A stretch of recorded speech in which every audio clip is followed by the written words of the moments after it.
Welcome to the video. Today I want to jump right in and talk about how do you make a shift in your life? How do you get out of the tutorial phase of life where you're trying to move from A to B, but there's that middle part where you're trying to absorb more and more information and all of this information is coming into your mind, but you're not actually making that shift from where you are to who you want to become. I want to share some of the fundamental principles in the mind state that allowed me to make that shift and the things that I did on a day-to-day basis that created that difference inside from who I was to who I am now. And the very first thing that I want to touch on is structure. How do you create structure in your mind and why structure is so important? I need to touch on what structure is not. Structure is not making these super detailed plans about what the next step is in life or obtaining more information about how you're going to take the next step. That gets confused for what structure is. Structure is simply clarity on your whys and where you're going. You don't need to see the path on how you're going to get to where you're going. You simply need to know what you're trying to go for there. The other stuff of trying to figure out exactly how you're going to get there is the luggage and baggage that starts to demolish the structure in our mind, that makes it heavier and hard for us to take those steps forward. Structure is simply saying, I'm going to do something and then going out and doing that thing. It's the promise that you have to yourself. And every time that we break one of those promises, when we say that we're going to wake up earlier, we're going to go to the gym, or we're going to start creating or working on an idea that we have, when we break a promise to ourselves, that's breaking the structure. And that makes it so much harder to move on, to start again, to continue with our process. We have to go back to the drawing board. We feel like we have to go back to the drawing board and create these extremely detailed plans. Okay, I failed like this, so let me make an entire plan of how I'm supposed to move forward so I don't fail like this again. Whereas if you just took action and moved forward and continued to stay true to the promise that you held to yourself, you wouldn't have to worry about all of these feelings of needing to make these very detailed plans. Many times, the thing that we're going after, the decision that we want to make, we think we need to take time and plan, or we have to figure out some kind of system in order to achieve this very, very simple action. Whereas if you just do the thing, even if it's not perfect, like you just get the thing out there and you'll make it perfect later on, your progress will be so much faster versus if you're trying to make these detailed plans. Structure is both a feeling in your mind and also a process. Think about what the difference in your day-to-day life would look like when you have structure and when you don't have structure. A structured life is saying, this is the decision I'm making, and there's no room on the table for negotiation about I'm not feeling exactly like I want to do this thing right now. You just do the thing, regardless of how you're feeling about it.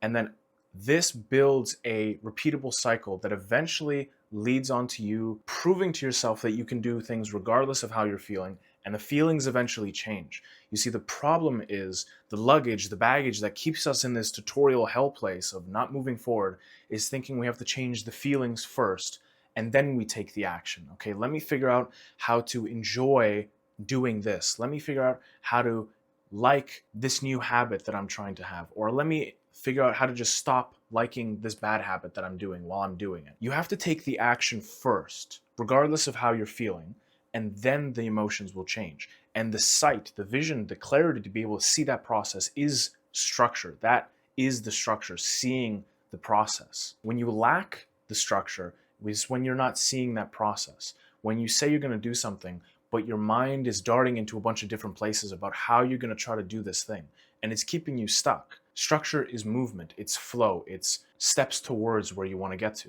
That leads me on to the second point, which builds on to building a structure, which is removing mind parasites.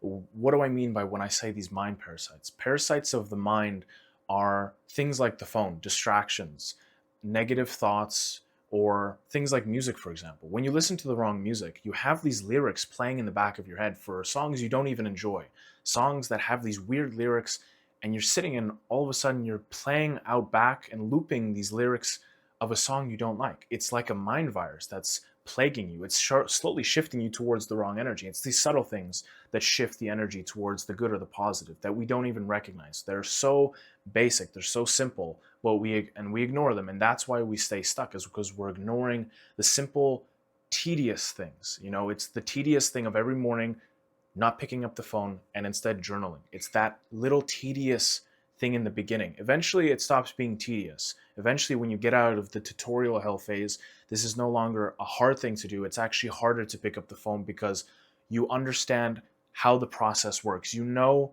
already when you wake up, if you touch the phone or you start getting distracted. You know exactly how your day is going to look on the other end of that. So it's harder to do that because you don't want to feel like crap. You don't want to ruin an entire day and feed that almost gluttony of needing to be distracted. It becomes easier to do the journal because you know where that leads. And that's the structure, the clarity of how you move forward.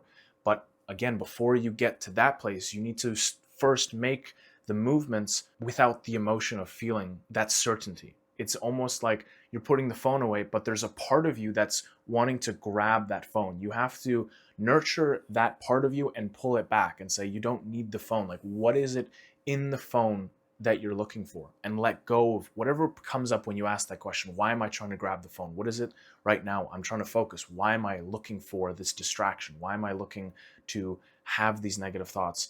Ask yourself why you're going there. And then whatever comes up from that question, nurture it. Let it go. If you're looking for the phone because you want this emotional high, you want this enjoyment, say, I don't need that right now. I'm going to delay the gratification because there is an enjoyment on the other side of this phase of life that will be much greater than the small, cheap enjoyment that I'm going to get out over just scrolling or texting people online. And it's all these different mind viruses that when you remove, your structure becomes so solid. It's almost like, the virus is like a rust on the metal foundation that you're trying to build within your mind. And when you remove all the rust, the structure is solid, it's planted in place, and you can move forward. But when you have all of these different viruses within your mind, this rust going away at your structure, you can't focus on moving forward and creating a vision in your life because you're constantly having to figure out how to repair the structure that's being eaten away. Imagine in a day, or an example of a day, you have it planned out of how you're going to go about the day. You know what morning ritual looks like, you know what the midday and the evening ritual looks like. But instead of sticking to the morning ritual, you go onto the phone. That starts to decay away your ability to focus. It sets the mind off in a wrong place. Now, instead of being in that momentum, instead of moving forward and having the clarity, you have to figure out how to get yourself back onto track, or you're having an internal battle about why did I go on the phone instead of focusing on the thing. Like, now you've put on all of this baggage because you allowed the mind virus in. If you stop all mind viruses, the phone, music, negative thoughts, distractions, if you take those four major mind viruses and cut them out of your life and stop them from eroding the structure, immediately when you place a foundation block like structure, like vision, it stays there, it stays put, and you don't have to constantly reaffirm to yourself. You'll be clear on it because the mind virus is like fogging up the glasses that you're looking at life through. Every time it fogs up too much, you have to go take them off and clean them. But if it doesn't fog up, you don't have to do that. It's very simple. Just take out the thing that's fogging up the glasses, that's making your mind foggy, and you won't have to go back to the starting point.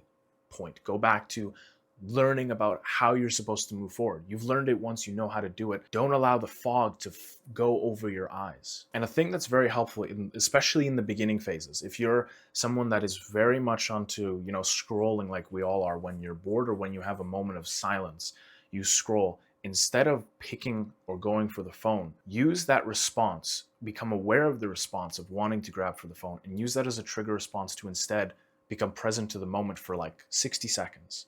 Every time that you feel yourself going for the phone, notice that feeling. And instead, when that feeling does appear, instead sit and breathe for 60 seconds, become present to the moment. Those moments of presence will build so much more satisfaction and enjoyment in your life than the small hits of dopamine and emotional high that you get through scrolling. Because that's all scrolling is. It's just an emotional high. You're constantly seeing what is going viral at this current day or in this current week on social media. And anything that's going viral created an emotional response out of many, many people. Now imagine when you're scrolling through, every 5 to 10 seconds, you're getting this emotional punch of something that what you're doing when you're scrolling is you're getting these emotional highs. Every piece of content that has gone viral, the reason that it's gone viral is because it's affected people emotionally on an emotional basis. It's made them sad, it's made them happy, it's made them curious or disgusted.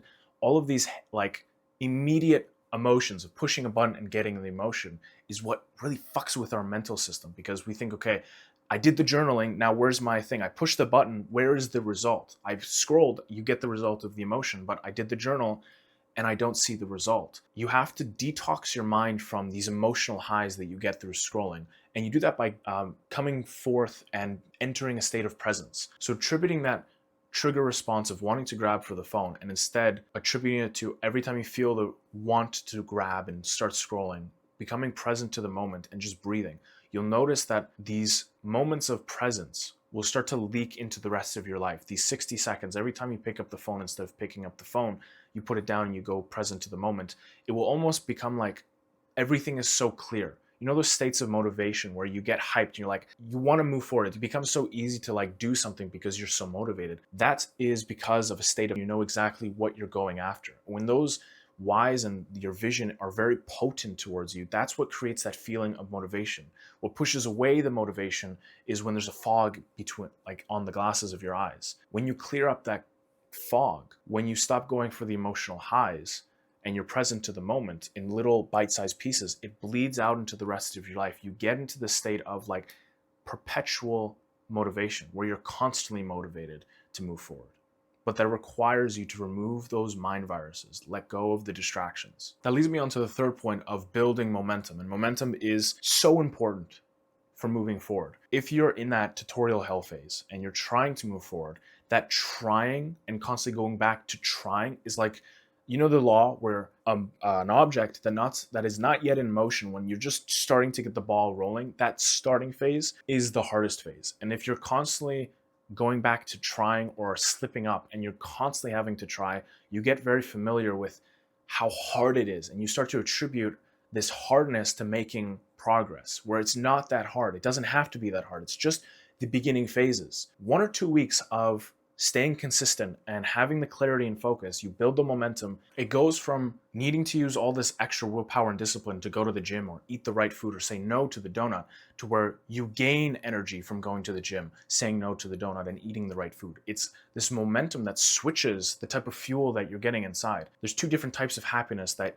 are available to you. There's a happiness when you eat the donut, but there's also a happiness that you get when you say no to the donut. And you access that happiness that comes from saying no to the donut when you're in momentum, when you're moving forward and you're like going with the flow of life. The way you build momentum is, again, it's a very simple principle of small wins and then acknowledging those small wins. Saying at what time you're going to wake up, having a structure and sticking to it, and acknowledging the fact that you stuck to it for 2, 3, 4 days. And then it becomes like, okay, well, I'm 7 days in, I'm 8 days in, I'm 9 days in. And then like the 14th, 15th day, you continue acknowledging it, but the amount of energy or discipline that it took for you to wake up on time is not the same. Like, it's dramatically lowered. It becomes something that you just do. An easy way to think of this, an easy example I can give is when you're brushing your teeth in the morning time.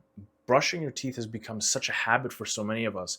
It doesn't take this mental effort. But when we were children, our parents had to like scold us to get us to wash up and brush our teeth. It was this thing that was annoying. We had to go do it, and then we had to put in this effort and discipline to get to being able to do it on a consistent basis. But once we were consistent with it for a certain period of time, it no longer needed any discipline. It was just something that we did. The same way that process works with washing up in the morning, works with going to the gym, works with eating the right food. The more and better you get at saying yes or no to the right things, the easier it gets. After every yes towards going to the gym, the next yes is easier because you're building on the secret to building momentum is recognizing the fact that you're doing these things with a positive attitude. If you're saying you're going to go to the gym, but you have a negative attitude and you're not recognizing the effort you put into getting to the gym, then the next time you're trying to say, I need to go to the gym, the brain is not going to attribute going to the gym with getting energy and getting pumped up and hyped. It's going to attribute this mental effort that you exerted as something bad, something that you have to sludge through because you put these negative thoughts around it. You have to acknowledge it in this high mind kind of state where I did go to the gym, I did push myself, and look, I came back from the gym, I felt great from going to the gym. When you're constantly in this positive thought, when you're looping on positive thoughts, momentum carries you. But that all comes from recognizing the efforts that you're putting in. And the way that you maintain momentum, even when you have a break or you go to a party, you come back for the weekend, you're just relaxing and you want to pick up on the Monday, is simply by making sure when you do start on a Monday or whenever you're starting your workload, that you start it off right. and then you build a consistent pattern that every time you come back from a break, when you start it and you know that you're not going to fall off. That is also like a bigger picture of momentum, building the evidence for yourself that every time Monday comes after a break, or every time that you come home after a party, or you've had your cheat meal, every time you go out of this, you break momentum and you go back into building a momentum, that you're able to continue building the momentum, that you can start it up real quickly and continue going. If you build the habit within inside of yourself that when you take a break and you go back to building your momentum and you're not able to really start, you get going a little bit, but then you fizzle out real quickly, you're showing your mind that you don't have the ability to build momentum. And if you are in that middle part where you've showed to your mind that you're not able to get momentum going in your life, you have to clear the table of all the negotiations where when you are feeling slightly off, or you're feeling like today I'll just do half or I'll do 75%, you can't even allow that negotiation to happen. For example, if you have sweets in your home, and you're trying to go on a diet, you're trying to cut, you're trying to lose the weight, you cannot allow yourself to even negotiate the idea of eating the sweets. There is no room allowed for second thought. When you see it, the automatic response is no. There is no seeing and then thinking about it. When it's this time I'm going to bed, there is no negotiation of or second thoughts. I could stay up for half an hour. I could eat this sweet over here. I could wake up a little bit later. When those thoughts are allowed in, it's like the mind virus. It's a distraction. You have to cut it out completely. When you develop a robotic state where everything is like an input-output state, you see the sweet, automatic output is no. The input is the sweet, automatic output is no. When this time comes, input, automatic output, I get up. There is no room for negotiation. There's no room for thoughts. You almost dumb down your mind. You go into a robotic state. You start to build momentum. This is where this is where thinking starts to plague you. You're thinking about, should I wake up, or how am I going to plan out my structure? You just say and do, you'll get to where you want to get to. You can leave the thinking to later. Next, I want to touch on fuel sources, because we have different things that can push us forward, and neither are really good or bad, but there are definitely some that are better than others.